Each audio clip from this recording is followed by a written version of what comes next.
Hey. Hi. Hello. Welcome back, Misfits, and welcome back to a new episode. Today, we are continuing part 2 of the 10 Commandments. That's right. Yes. We left off on commandment number 5 last episode, and we are going to number 6. Number 6 is short and sweet. You must not murder. You must not murder. Yes. Pretty straightforward there. Yes. This one in particular, some of us have heard it as thou shalt not kill. There's actually a distinction between kill and murder. This translation, it's the NLT. It uses murder, which is what the command actually means, which comes from the original Hebrew. So if we deduce it from the original Hebrew, it actually it's murder, not kill. Yeah. Yes. We understand murder is kill, but kill can also mean many things. Yes. So just right. Specifically murder. Yes.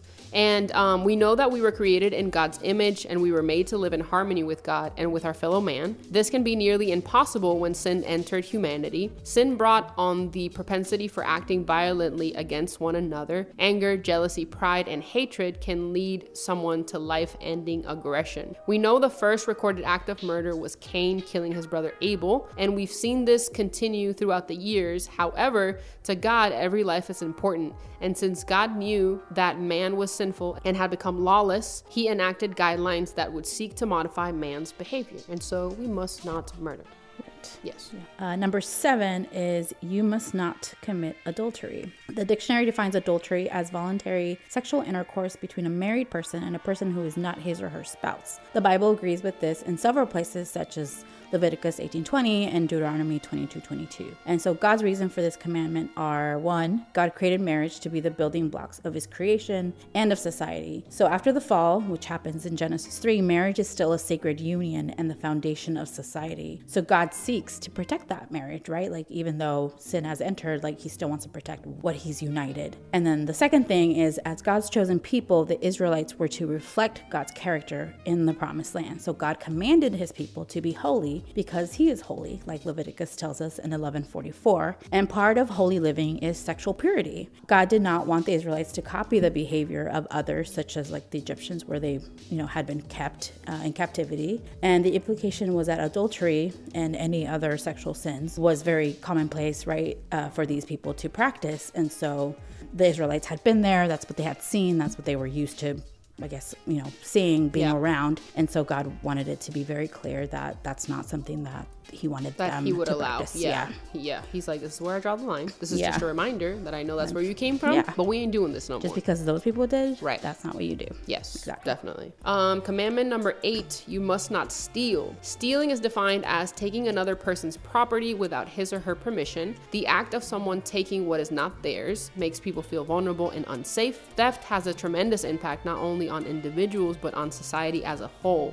This also encompasses the new covenant commandment of loving our neighbor as ourselves, because if we love them like we love ourselves, we will not steal from them, because you wouldn't steal from yourself. Yeah, like if you love your neighbor, you're not going to take their stuff Yeah. and put them in a vulnerable state or make them feel bad or anything like that, or take something that they care about and then, take it as your own. Like, if you love someone, you're not going to do that. So number 9, you must not testify falsely against your neighbor. Some other translations say to bear false witness, but to bear false witness against others is to lie about them, especially for personal gain. The Israelites were commanded to be truthful in all things, but especially when speaking about another person. So why is this important? Because we need to reflect God's character, right? Like, that's who we are. We're representing God. So God cannot lie. So therefore we shouldn't do that either for our neighbor, for our fellow man. And this is in Numbers 23:19 where it speaks about that. So that's the same thing. We should follow that same example, right? Yes. Like, we want to have that character of God. And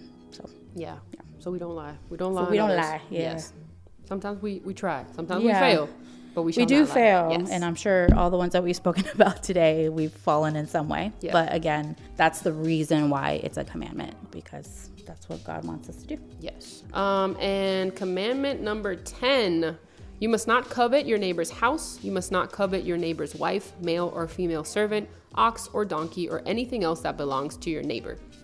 So covet means an insatiable desire for worldly gain, an inordinate desire to have more, the inordinate desire to possess what belongs to another, usually tangible things, an ungoverned and selfish desire that threatens the basic rights of others, the desire to have something for oneself that belongs to another, a craving or passionate desire. Basically, coveting is selfish, and it's putting ourselves first, and we know God should always be first. And for proof of this, please see the first commandment. But in the end, covetousness is Satan's tool to distract us from pursuing the only thing that will ever make us joyful and content, which is God himself. So coveting something just means that it's kind of tied to jealousy, huh? Like, this person has this woman, this man, this house, and like this comparison car, even as and well. I want it, right? Instead of like having it inspire you to be better, or or just be like, hey, I'm so happy yourself, for you. or how did you get that? Show me. I want to get there too.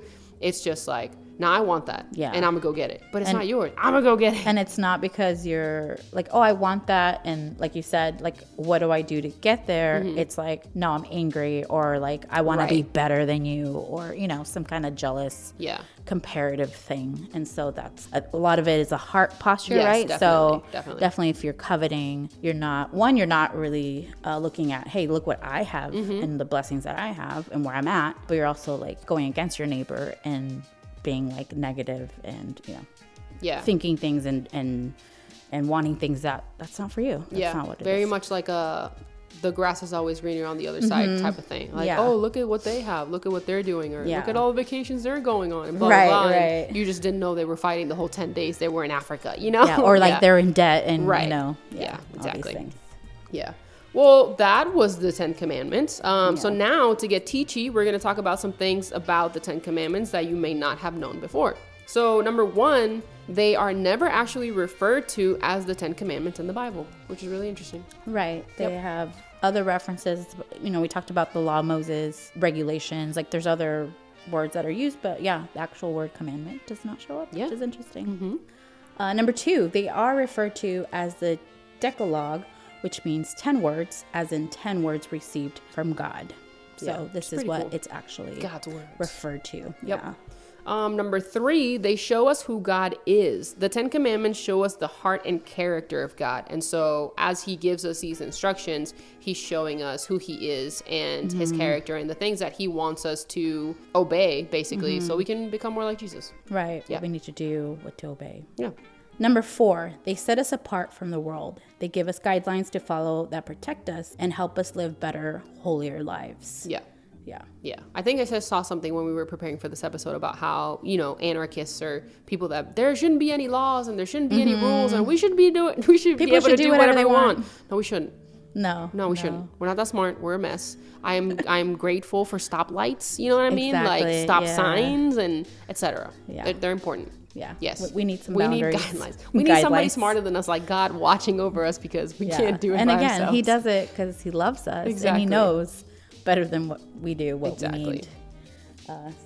Number 5, they are critical to our understanding of the rest of the Old Testament law. So there are many more laws in the Old Testament, but these first 10 are foundational to understanding the rest. The commandments are like the constitution for Israel, and then what follows are the regulatory statutes. So basically, the 10 commandments is basically the foundation of the law, and then everything else is kind of just like amplifying, like builds or adding, on them. Yeah, builds on them and adds to the foundation that God has already laid. Yeah. Yeah. And number 6, they are still relevant for Christians today. We can't keep them perfectly all the time. Like we said, we're all flawed. But these commandments also show us the way to live, the way to love our neighbor, and the way to love God with all our heart and soul. And we also see that when we look at the New Testament, was talking about what's the greatest commandment, right? Yeah. Love the Lord your God with all your heart, all your mind, all your soul. And then love your neighbor as yourself. And if you look at all these commandments, they all fall under that. And so we know that those commandments didn't stay in the Old Testament, like they're still alive today. Yes. And it's why Jesus came, and it's why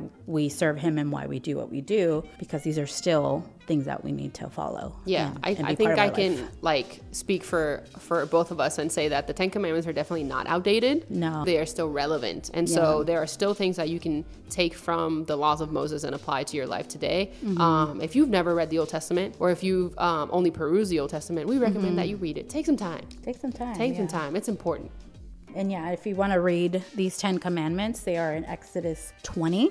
and it lays it out kind of like how Moses went up to the mountain and how he received these and how God spoke these words. Yeah. So if you're interested in just, going through that chapter and learning a little bit more and reading through these in the text, then you can do that as well. Yeah, read them in context. And then you can also see how Moses was angry when he came down the mountain and broke them. And then he had to go do it again. Yeah. So, it's interesting. It's a great story. Yeah. It's a very interesting story. Very human story. It's great. Yeah. Yeah. So we hope that you enjoyed this episode. We hope that you have more context and learned a little bit more about the 10 Commandments. If you want any more information about the 10 Commandments, or you want us to talk about something more specifically or anything like that, please always let us know. We'd like to thank you for listening. Yes. And as always, this is Fran. This is Yadi. We are the Midtown Misfits, and we will see you next week. Bye. Peace.